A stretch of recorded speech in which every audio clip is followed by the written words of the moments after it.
ole mi lo ngai thatu ten zawain chabai kan buk le chewa ino dam that ngai ka be se ya dam thalo te kan lo omani chuan dam thavek turin du sakna sang ber karon hlan le masa cheu ani story thar ngai thak tur kan lo nei ve le ta a tun tum chu midang zia karon chiar ve thung ton ani aziak tu hi go sa fa nai khiang te ani a kina chau lo chuan kan ngai thak zo lama ngai nom kan ti zo nei lo te kan lo soi le anga like le share te kan ngai poi mo le theu don ne o puite ti ya min lo soi nok ta ka chuan kam mang lam nen line pol de no in ka har zok mai ka pa chuan inu pomana a ipate te pakai tho wat te ti in mang an mel tak chuan min lo benga sok mai mit noi nok pa chuan ole ti in khuma tang chuan in per thowin zan rei lam ngai to man ani to lo kong khar lama ka tan chuang nga la kapate te in le kanin hi ain hlat ve ang reng si zan rei lam pang ano pang tan chuan thil nuam tak chu ne lem lo ma se kanu ka ngai to bawang chuan lo na pon ka ngai to na ri ro min lak pen sak man lo lan lerin kapate te in chu ka thleng zaka tho luam chung chuan kong ka kan ki nga la avoi khana chuan eng tho ma hriat tur om lo avoi ni nan kan ki le a ka thin la chu a phu duk to mai chu ta po thom hriat tur ala om chuang lo avoi thum nan kapate te ya aw pa in kik satia mai ni to lovin kan soi deuh nok ka chu tianga thom chhuwa me wa kan beita ka chuan minung tan chuan har lo thei ani to miau hek lo le kapate o ngai mai chuan kan ron honge aron ti ta ka chuan ka thokok thei kong khara ron honga ehe puite nangmo engai ta zan rei le ngala ti in mang an hel tak chuan in chung lama min kai lu ngal dor tora thil om zia chu kai po chuan ka soi ngal zung boka kamela la chuan ka hlau thong ani ti ani pon kapate po chuan a hai don lo in te kan kai thawanga kan kal ngal don nia in lama chuan ti in kapate chuan min han nem ve a ti chuan in siam zo chuan rei pom lovin kan pathum chuan kan in lam panin kan in zui phei ta nok lom in kan valo le chuan kapa ta room lama kan lut nga la kapa chuan kanal chu po chungin kanu pum chu alo zut saka kanu na ti chu alo vel ngal bok than fe min abol na sa si khum kel sira chuan kut in hung ru treu chungin kanu chu kalo thlir ve renga kawan lai na tak em kanu te chuan pute inau hilawa pola chawkala ma lo omro min ti awangin kapa pok na tang chuan kanau chu kala a ani na taka chuan ka ngai to chen hian kan te khan kanu na tuar kha malo torin min du pakhat ni ka ring deuh chawkala ma chuan kanau chu ka phei puita kanu hi thita siang tin nge ka omang kana wala te si kapa akho han nem torin kan unaw remat chuan kan tok zo don si lo tia kalau in ngai to ve neu lai tak chuan kan te ron thabri chu ka sia chu vele room lama chuan ka phei ngal wat kanu nuna nei to lo khuma lo mureng kan tein alo bo chu ka en renga kapa ka en le a mit khap lek lova ka pan kanu ruang nuna nei to lo ti hriat reng en ngoi ka mole chia chu ka in sum thelo har zok ang mai hian kanu enge omzia ti in kanu chu ka bo roka chuak em chuan kai po ka trap ta vak mai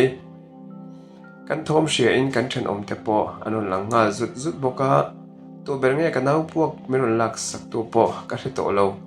kan in chu trap thom nen kan rita noi mai kanu kan voi lema chel din tum mai la kan chel din rol lovin hun te chu akal ve zela tren rol thale then om te pon min len pui reng theilowa chung ko a om ka ho phur ber mai po chu om lo trol ta si kanu ngai em in hun chu kan mang ve zela kapa po lo lama na thokin a chu a trul si a school po kal zom thei kan to lo kanau om le tlai lama e rong te lo bola in lam lo en kol chu kan tin na ani chauta ka thian te karol puita school an kal lai te hi kanau po chung hian kanu chu ladam sela school kalakal ve thei turania ti in ril run deuh hian ka thlir liam ni tin thin hun le ni te liam ve zela tuna chuan tlangwal ti thei ka lo ni chho ve ta a kum som pariat na ka mang ve chi a kanau hian kum som paruk na amang ve mek boka kapanen hian ni tin lo lama na tho hi kan ei zon na ani ve maya school ka kal rei lo ema wangin arin tak le taima taka lo lama kolani chuak chiara chua ve reng kha kan na nei chun ani to maya kapa po to na chuan pa upalam alo ni ve to a kanu boral kha tuar ema wangin ari sel na te po angong na sa a thok lo thei lo din huna ading miao boxi ma se tiang chung chuan a fa te muwa mel mo she omin kapa hi a om ngai lo cho kan ei kham kan chung kwa kan thut thap lai chuan thian pamoi a chuan kongkaron hong pa hian puite chan in chu mi khol no la ri mila aron telun ngal bor bora thian pamoi hi tong du fiam thu thiam kan tiang chi hi ani a om to na chuan nui ham na tur hi atam ve a lo thu ro cho kan ei kham ve chi a kan in siam nga lange minong hak ro ti pa chuan room lama kai po chu kalu zui ngal maya jeans ka korpo dal lam le ti sa dum chu ha in kal ngal mai la ti in moi chu kan hui sawa ti chuan kan in zui chuak ta ngal tu te me khol mo kan rim don ti in moi chu kan sot le a ani la alo phur veng lai mi pu cho di ate mole ai zo lam no la chelo de pani an nei alom alo ti ngal sung sunga mi khol te lai i re thei sia eng tin hian nge moi lo sian man bik thin ni cái mà chọn các phun xếp à, bút cho đi để in cột cần thèn ngã công ca, lâu in hòn đeo vàng in chung à an tâm lâu anh yang thì in mỗi chọn, chút nữa cha, can sang tổ ra ngay yang, mình bula chút khéo cả tổ đó na, aron tỷ lệ man pe, trên xúc bà chọn cả lâu nuôi liam top pa, in chung à chọn cần pe lún ngã la, bút cho đi để bui bị trái chọn, tập chắc cái trăng chọn, lâu liang rồi lâu thì đắm thua mà karin lok angai chuan lalma te thian ho chu an lo thu deuh khur lalma te hi kan khuwa chuan a ko sa thei pol an ni awang hian a tongkam te hi a chapo thei em a tongkam mai nei taka medang ti fok te hi a chinga kan nula rin tur te po lalma te ho chuan an lo thut bial lai boka an zinga chuan kan zuk thu ve thor boka moi chu sak thei lo ti taka a be ve ngal siam a ngoi rengin a sira chuan kalau thu về ran mai cho ta kan nula rim u zok ni om tak chuan numam le kha kala ziak fel lawa nak tuk zinga da ngai sia kan ziak zo lok nge ti khan lo in kom ro u ti in a tho thar mai cho ta numam tia abiak chu kawamela ma se kanin kara moya ha thut la ta wang chuan a mai sir lam tlem bak chu ka mu thelo kari ru te in moi chu tle min thi ve deuh te ka mu chiang ve thei lo ti mai ka dua ma se ka soingam der si lo a mai sir tlem lo lang po ko pui nu la ti taka var takani lal ma chu in la chang to pa tak chuan nu ma mi chu a be deuh chena nu ma mi po chuan a rul tok lek hian a changin ka hria azurim te nam boxia a tong chapo tel boxi chu ta nu ma mi chuan tiếng pui kan lumange ti in a tho ta lola kan nula rim bera tho ta ka chuan kan ngoi ta thapa lalma thian pa zo tin a chuan minron mel le ral thina moi nen chuan photo se ti mel deuh hian minron mel thin ka sia karil ru te chuan in ho ma chu kan ho bik lawang teril ru in kei po chuan ka thut mon karem fel ta sawa cho ta ngồi renga kan lo thut thap lai chon nu ma mi chon thing pui chu aron choi ta chan mai kama tak chuan a thing pui choi chu aron din pui ta ngam le ngam lo chuan thing pui no lo hon pa chuan ama kalau en chho khera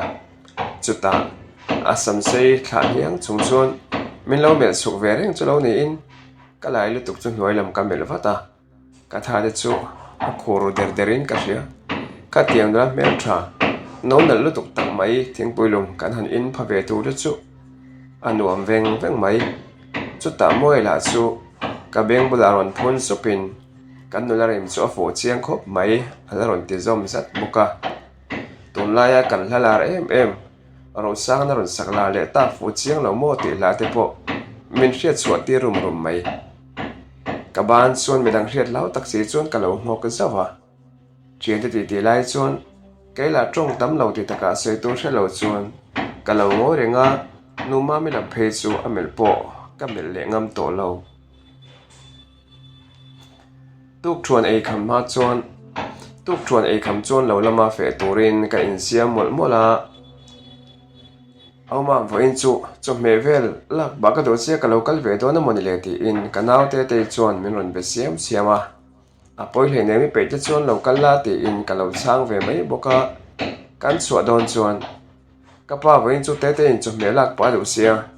lai lama rong elo bot pe ngem ti in ka pa chu kan zot le phota chuta ka pa chuan pe ye a har sa hleinem mi ngai to su ka thalu tuk in ha thona va phim khur ola ti in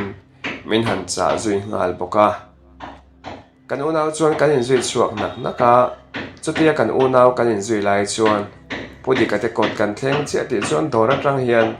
numa mi nge mai chu polythene a thil khai chung hian ron chuak ve che boka chuta numa mi chuan nui sen chung chuan ko yang nge in kal don ti in karin lo lu tukin min ron be lol mai kela khatiang te thuta min bia caloring lok si lo nen o nia hei lawa kan kal dona kan lo dir ba deu nuai rimota sota mel kan mel che cho min lo en le reng to chu ne in avoi ni na ta na mi pa zo kalai le trut tamai na tho nuam u ti pa chuan akal nga la kela amitin min mel na wa re wat chuan kan phung ka lo le hau le man vek to te chuan u tung he a awa mel tha em aron ti chuan min ti har ko kin ka ria pu cho di te mi khwalania ti in ka lo chang ve maya engtin nge in lo in shiat ve mana ti in kanal chuan min han mel deuh rala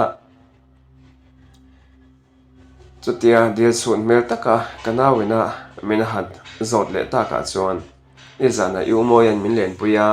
chu wang ni khati in du da de chuan ka lo changa ama aya chak chuan ka pen ta pok poka lo kan thlenga chuta mani na tor kan thongal mol mola ka lo thlo chu harit thumol mot pa in numa min zinga enge in tho don tia min biak na ka ngai to chuak mani chuan ka khisuk suka chuta te chuan min ron awa ho ahun to aniang ti in thlam lam chu ka pan ve nga la te chuan in siam zung chung chuan kan in chhum ho ve le ta nak mai in kan thlenga kan in bual fai zo cho kan elai chuan kan chen om no la kim te chuan in mel siat lai ni ma se karon lu lak lo ti pa chuna ron nui lu thar hara te chuan lo leng thu ro ti na lo chang wata kim te hian soi si lo hian amit meng hian min mel le ra thin te la hian min fiam le zuk thin chatia ka chei kham chu kim te opposite a chia chuan ka wa thu pheya kim te chuan lo fashion a min mel pa chuan upui te voin in ha thok chu i chawem aron ti chu chawlo ve ka lo ti wat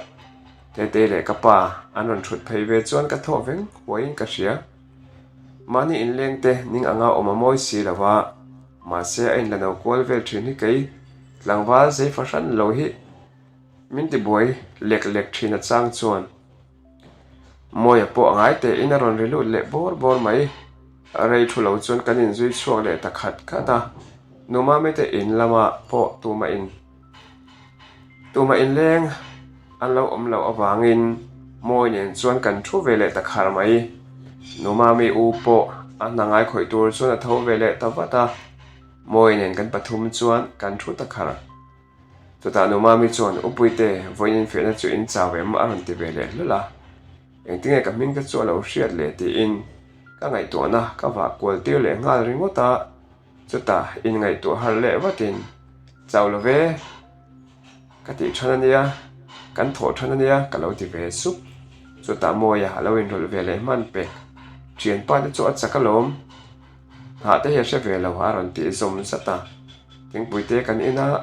eng emo kan sui ta ka chuan numa mi po kan khuwa je ti tu na thok tur alo ni a chu numa mi chuan a u chu ron thla pa in aron kal ve hi alo ni a nak tuk chu ka u in lu tura bung ro rem fela zana lu ngal kan do a in man chuan min lo pui ve the ula mel hriat kan nei mu mal box si lawa ti in numa mi chuan in thlahun mel takin moi nen chuan min han soma le lenga ibula aya chak kan nei hle nem te se kar khat chung thir pui tur chu sela chu pokala kham chuang lawang tia lo chan kha ka do hi zo ma se chung ro sei chin si lo ne kan lo thok don nia ti in moi chu lo chang wata kai po chu ka lo bo ve ngo bo numa me te in lu tur an sei na lama chuan moi nen bok chuan kan in zui phei ve le nak naka kan va thleng chu pu chaw di de chung le numa me te in lu tu nei tu te le numa mi u zo thani han lo om ve nak naka chu ta numa mi chuan min lo mu vatin in lo kal du tak po ka lo ring hle nem in va han fel tak nang ni thian dun hi chu ti pa ani sen chung chuan mi ron pan pheya moi chu lo fiam thu le manin kan lo phal nang a lo ti le pe numa mi po chuan nui var pa in min mel chung chuan kan te boi vio lo che mo in na alak lo om si a aron ti le a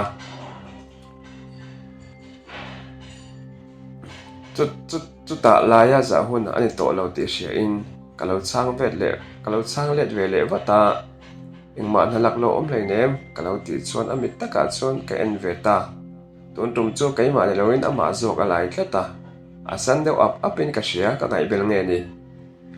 chuta kan ha tho tu te chu kan thok mol boka chuma kan tho meu chuan kan zo deuh thuak to a chuta zo thani chuan tu bo le perek min pek pa chuan kong ka so a hnuai lam kan na so do ai na het lo ka tia han chu het deuh te a ron ti chu a thel min pek po chu ka lo ban wata chuta zo thani chuan numam puite hi lo pui ro khum lam so ka va felange ti in room lama alun ngal chuta kong ka bula kom lai chuan numam mi chuan u puite hi chu in chaw hiao to ang abong ro ari hlom sia aron ti le a chaw lo ve ti pa chuan kong ka chu kan pot marar bol boka chuta moi bok chuan khalai kong ka kil mai chu kona va du rei de ve ti pa chuan numa mi choron kap le zeu numa mi chuan mi ron mel zeu pa chuan uboi hi in la zai thei e aron ti supa chuta mu de soi se win toi fa ran chuan kalo nuya laidar thum arek chuan thingpui te kan in zo kan na kan zo to khat to boka o tur chuan kan chuak vele ta varanda thleng numa mi chuan mi ron thla a zan lama leng turin min som hal pang boka zan lam program tur heranin moyen chuan kan zui ho vele ta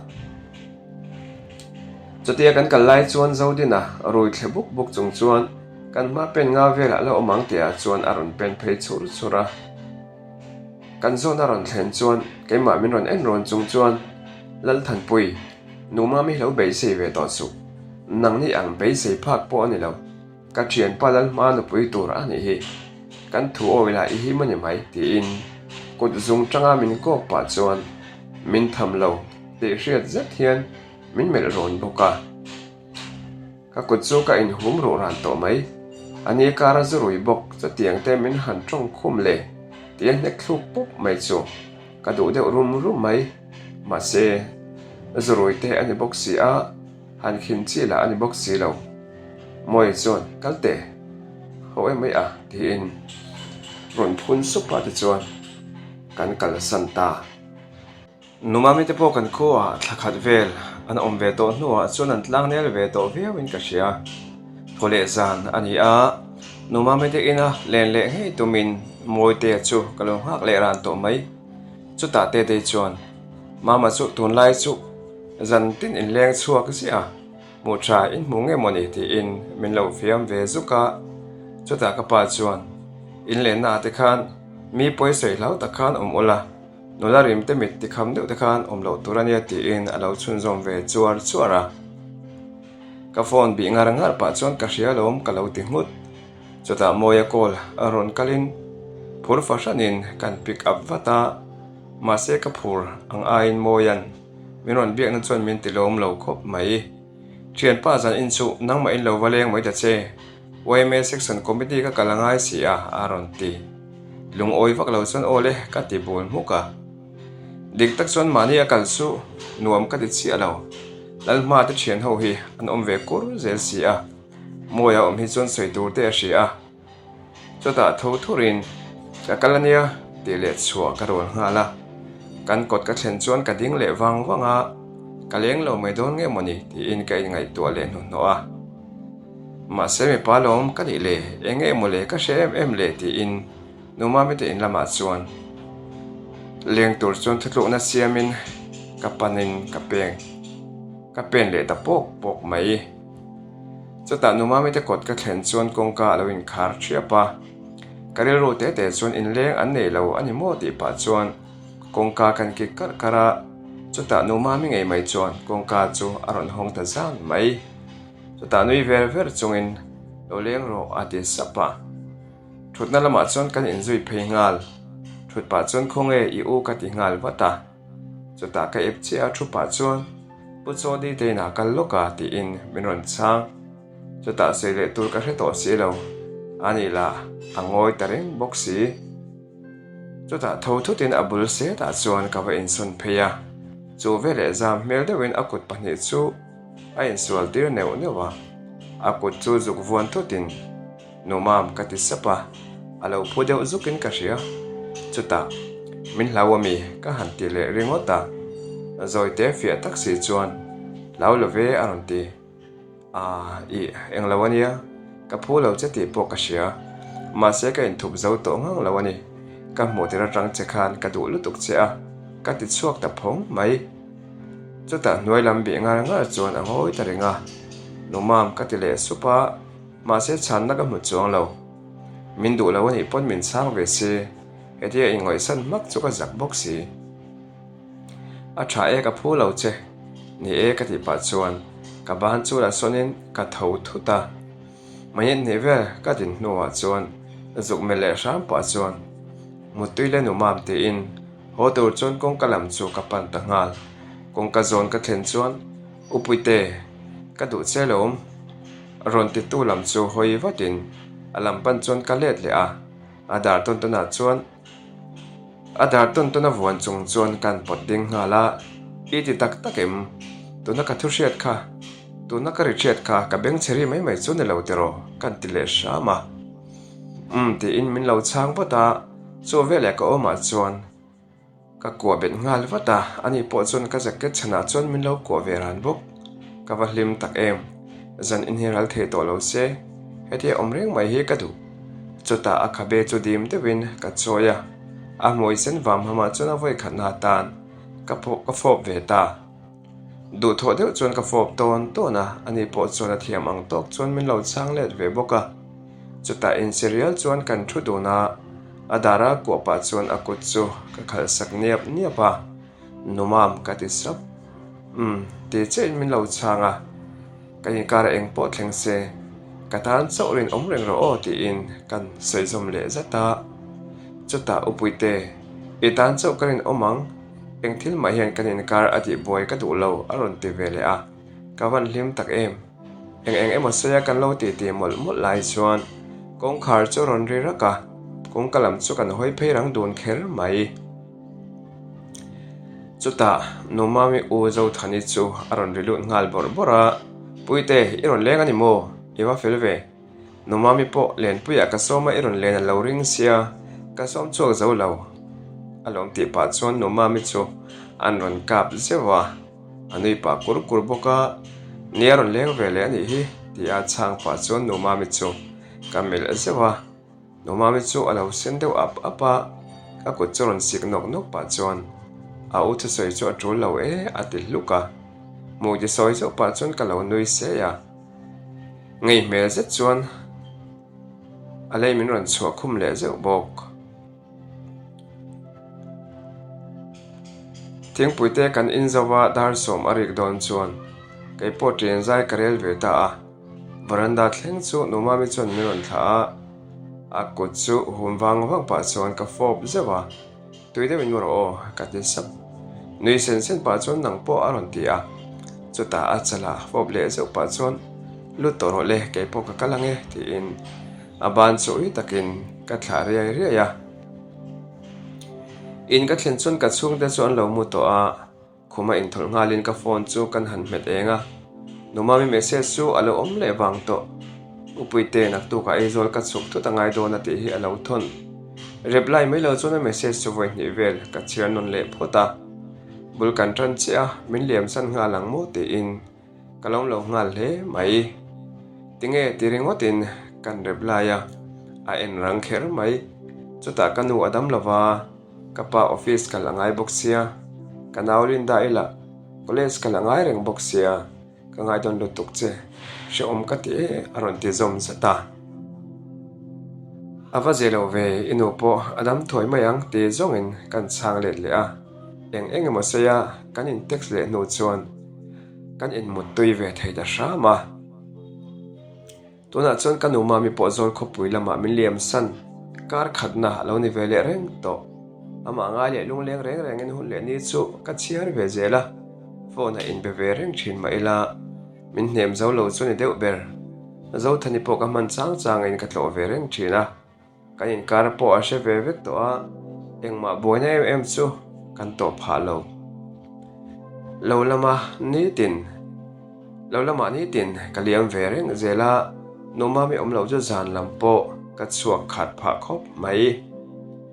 kapa chuan thu tha le kan kopui tura po kan din mun thera na kopui nei turi min thil ve reng boka tingtlanga chun mihring te kan tlema kan in tha chiang hlom em boka numa min en kan in kar po adar chak khop mai kapa po hrisel lo na in atlak buak reng boka tona chuan engma po min thopui thei din hmuna po ading to lo te po no la ani ve ta boka in leng te po anei ve deuh reng to chutianga hun le ni kan chiar ve bek lai chuan kan ko zola chuan thing kalo e mol lain kan nung lama tang chuan ka thian pa moya nge mai chuan iwa chak ve aron ti lunga ama po en chuang lo chuan ka thing e chu ek chun zom mol pa in jing exer kalo la e ka tia ti in kan chang chol ve phote aron ti le chuan niamale ti pa chon rei pui chu ko pang heng chuan ka tung thangal wata chata moi lam ka hoi che chu moya bula chuan ka ngai em kan uma mi ngei mai chu lo ding verana ka ham hai lu tuk chu soi tur ber po ka shelo e he ti in no mami chu ka en ringota chuta no mami chuan ka ban chu ron vuan vatin lo dam thamo aron ti sapa chuta ka thing e na ka khan along na sa si ka ban la hu deuh phung chu akut no na tak mai chuan aron chel tlat to boxi ka kut kan silve lo kang chu abal lu tuka ka ti a poilo a holu tuk ti in ma aya nge chuan ka kut chu aron vuana eng tike nge iron chowa ti in kan zot zom zata ni zana ka pa ne ka une kan pathumin kan ron chowa kan ron thleng tai sia ka ron shil do lo cheni kha alo ti vata lu kalo buk khum vat chuta moya chuan iron chho har lu tuka kan be tong zo lo trep to lom ti in min han kap le sham peka nui dar chung chuan in chung lama chuan kan in zui lu ta te rong lo bol mol chu thing pui siam torin ka shil ngal vat boka chuta kapa jing leng ron ho ve le chia bok mama khoi la mi nge in leng kan ne ya aron ti ve vat boka aizo la mi ani hiti in ka lo changa ani chu ava fel ve ti pa chuan kapa chuan aron che bai ve thuaya ka beng bula chuan moi chu ron phun ser ipa chu avaron in la zei ve a ti in ahun hi ashe ania kai chuan kan lo ti ve vata nomami po lai mel da hian miron mil leral thina an hodon chuan ko thleng ka tha a chuta moi chu kalvat nomami chuan miron en le in zana lo leng ro o aron ti le a ipa aron tel ve sia chi do na mi tia ka chan chuan ner deuh nang chungin a hulutuk engma boina omlo aron ti chuan ka topic deuh chu aveng deuh hokin ka sia cho kan e kham chuan fe turin ka chuak le ngal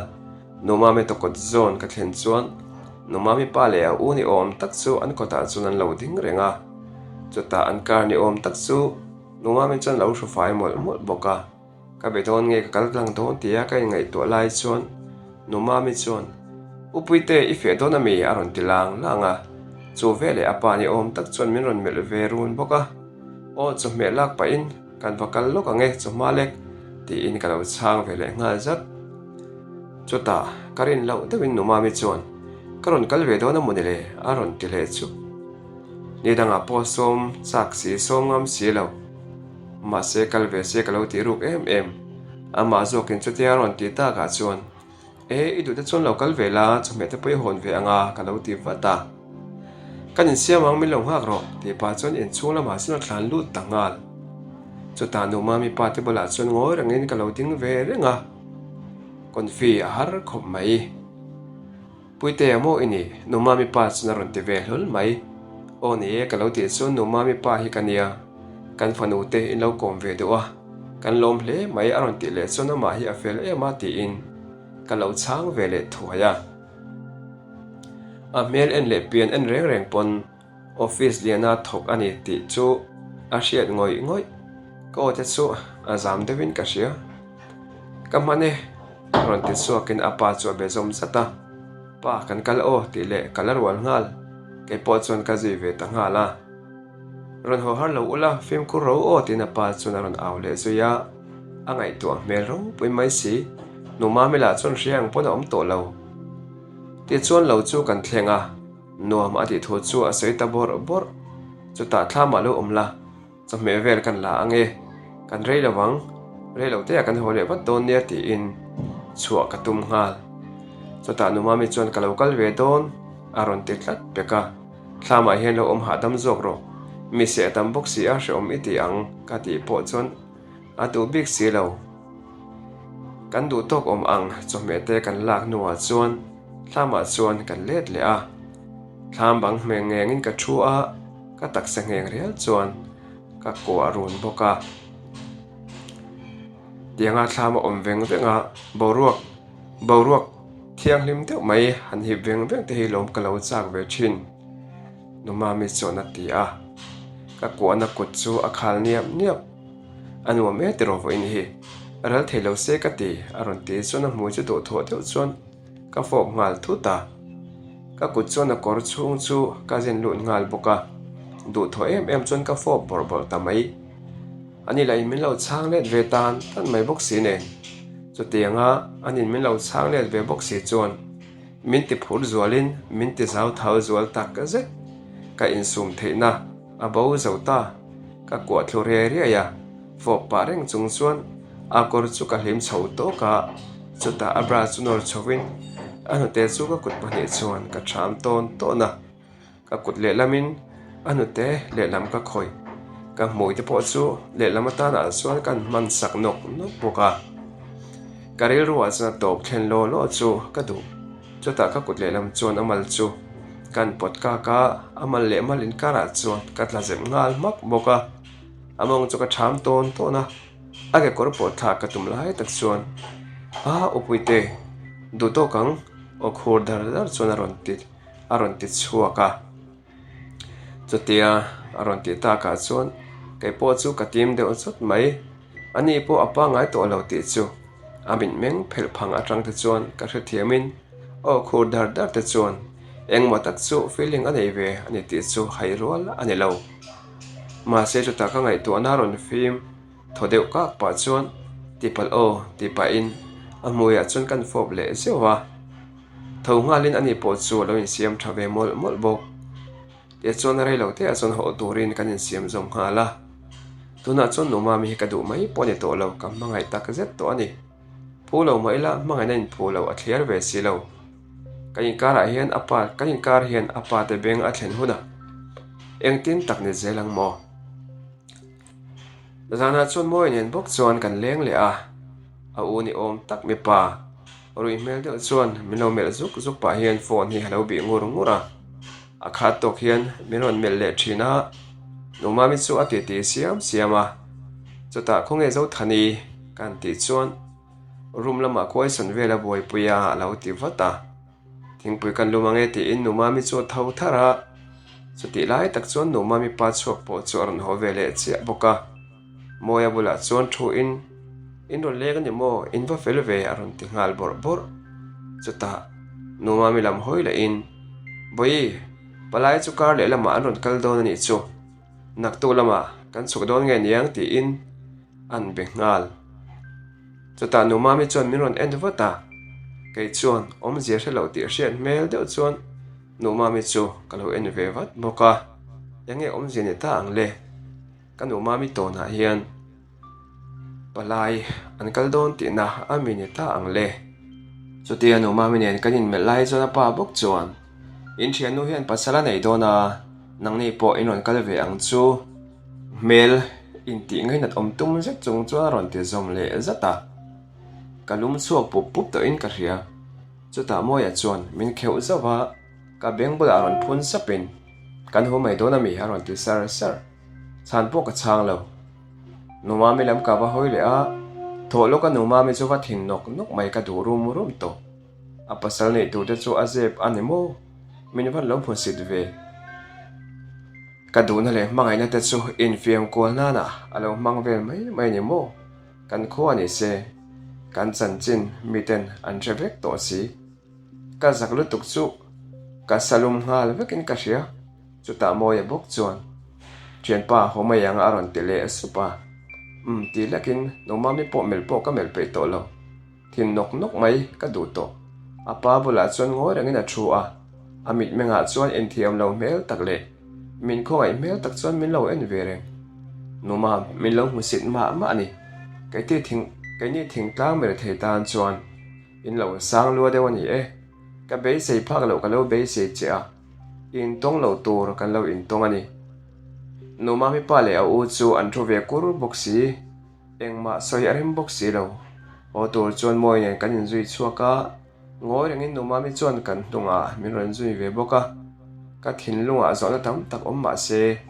eng ber nge ka soi ma sak berang thil tam tak soi thei ani ri don boxi lo varanda chuan kan ding wanga chuta moya chuan thian pa solai son kalong ha kang che ti le kala rual ngala chuta numami chu kamel ngal runa noilam en ngar chungin upuite min ngai dam sha mang che o hil che ka du thina ba se iri ro an ka lau sia ka shil ngam lo che ani min the thiam ram ro ti pa chuan min ron mel so ra la chuta abana chel batin numam kan din mun hi a in thlau mani ka ti ringota chuta numami chuan min ko thlopin din mun lam kha soi to su khongai takin eng angpon pasal min nei tir tum ma se nang lo chu kai de chuan tu ma ka nei don lo tu ma nei ka tum lo ti in nge tak chuan min ko tawang wanga aluwa khabe ngatin asam chu ka lo chul ve heu bok numami ri ru chu kai na ka lo ngai dan ang chu lo ni mi lo ti na mi neng le adu lo chung a chung ta hian pasal nei tiran tum nge ni ang chuta min ko na ku chu phelin amhoya chon du tho tak mai chon ka fop le tawang wang mai kongka ron ri raka kanin thlarang khir mai numami pa nge mai chuan mit thip tak le chala thi senjam phia tong khop chuan min mel ton zak ka zaka numami chuan apa chu lau mel tak chuan ka jacket mor chu apot ve ngar bok chuta ofia kelkol tak mai chuan larin fel lun ngal ro aron ti ngal ton na chuta numami ko chu won ngal watin kapu ka ti chi achu ka fanu kut kha thla ngal ro nang ni ang thing tlang mere thei lu tok hian ka fanu hi phu in em shi ami min ron ti ta se mai chuta numami ka von lo na lam ka kut chu ka hom ru numami chu ron kai ngal dorin ko zung chela min ko pa chon ka fanu hi voi khat ma tiang zong hen lo be se to song che thian pa ngai ang chong in ko mo ka ti lain he tiang zong hen lo en reng ani mo ti in mai sen ton chuan min kok sia mai chuta numami chuan ka pa ti khan ti su in thlashung o ti hria takin aron ti chia chu a mai chu ring kal chora apa chun ka mu lai nge chuan ka mangai ka numami chu beng ani chu chuta ka in sum zo ta lo a kor ngonga ba thamin a maya nek tuma ka kut ka le kang chia chu numami chuan ka ban ron vuan batin upuite ti su khongai takin ti su aron ti tham tria ka chota nu mami lam chu mel vatin mi tui so lo luang nge ya nu mami wangin ni lo ka tum ka thul lawang chotia nu mami pa kol ngong kala tham reng lai chon kong ka tang chon nu mami u chon ka pa khoi tu ma bo ka pa khoi tu ma mo i wa zak lo ve nang nau cha hai ti le min ron nek thuk a ron nga cái là cái lâu in ring lu tu box xí lo nu mami chu on out thot pa chon min ron bo ngal ka u ti to su a ti ngal chu la ka mui sir chu aron thi ngal ser sera chu ta nu mami chon i tha em aron te le che chu u chon aron pat tho lo pin in chu lama chon a kai lu ngal dora leya thu sop noi chung chon ka en renga khoile tumna engma ka nei to lo tinge iban pha lo ban etum phet buaina eto pha ni kha nu mami te chu i phu lo ti in ke ma le ke ma chu ka in shil mola chuta muang chang a tho thum in ka in beng fai nok ka nu mami pa chuan min lo la mel kora ale pe ka omni chuan a poi to ve awang ti a miron bele in chula ma chuan lun ngalin kong khar chu a khar thoya in lampan chuan muang changin ka ho da beka ngai to na phim po ka nei lo ka thian pa po ka re ti dewa min lo ngak ta lo ni ange nu mam ka ban sanang chenge ama ayana sa in itan ka omdon ti in zo na chuan ke ma le ke ma ka in zon mola kanin ka thlen lai po ka shemo man lo roma lut ngalin khuma chuan ka thungal chora choda ka phone ha message a ron ri kan open chu thian pa moya thian pa in boru ka kalo mu a ron enroll chu ka duwa ma se nu mami pa te an ni sia moi che in ka re si lawa ka ron enroll talo mai ni kha ti himin ron thona a in thiam lo mel khop mai a poi lo thian pa ti song in ka chang le chota nu mami hi ka ban san don ti remote in ka wa text le a moi chuan i duai mai e chon ban san su i be dong ma ni kha aron ti le chon thei top kan chho don alom aron ti sui le a chota kan din mun hi a in thlau mani ti in moi chu kan va chang le ve le a are tawang kuma chon ka mu thale deuh chora chota message chu ron rile in thian pa mangai na hian din mun atel le ne ka omalom lungai reng su ti in thei patop chuan moi chuan miron ne ve mol boka chuta moi tong kam mangai na chuan din mun atel lo ati chu adi ka ti viau ka in mangai chuan a bak enge ngai bak chu ang le thei top ni tan ka be je lang no ma ti in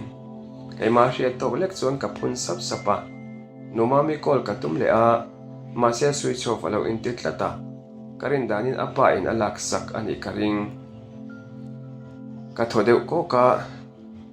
karil ro awan she om tak em engtingen ma kalak tak ze lang le ole khati zong kha chapter 1 cholo ni phose chapter 1 te mai la o chapter 2 chuna zo theyang o a next chuan a story a complete thei to don ani ngai nom kan ti zong ni ne le no te comment lama kan lo soi le ton ni o en zawai chunga milo ngai thak sak tu te thin lung le ti tak za ten lom thu karon soya avaya han chiar zo thon chuna thui angreng de box ya to wangin chapter ni ang le khan karon then sang mai don ni o naktuk lama an next kha ron da thei nge kalo tum don ya in zawai in hun man no vek ole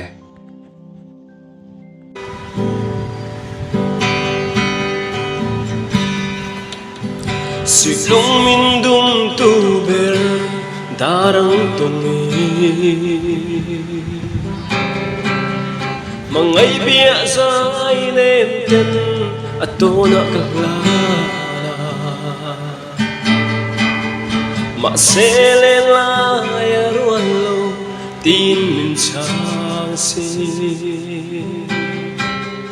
mangai tu thin la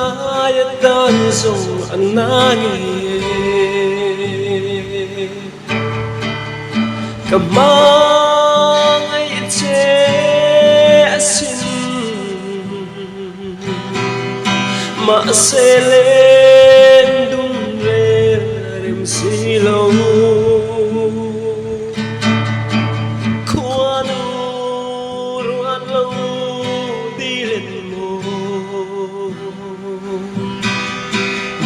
tên ô mong tra cùng tua ta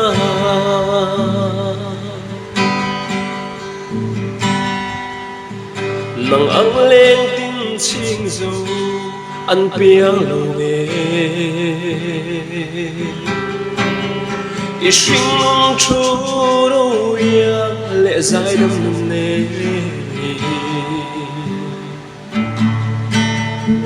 cây tan rong à môi chuột nghe lùng bùi